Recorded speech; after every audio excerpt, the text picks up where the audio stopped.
What is the difference between collision and comprehensive coverage? The difference between collision and comprehensive coverage is as follows.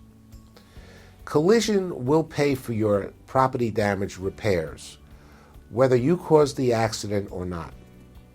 Collision will also pay if the person who caused damage to your vehicle had not enough insurance.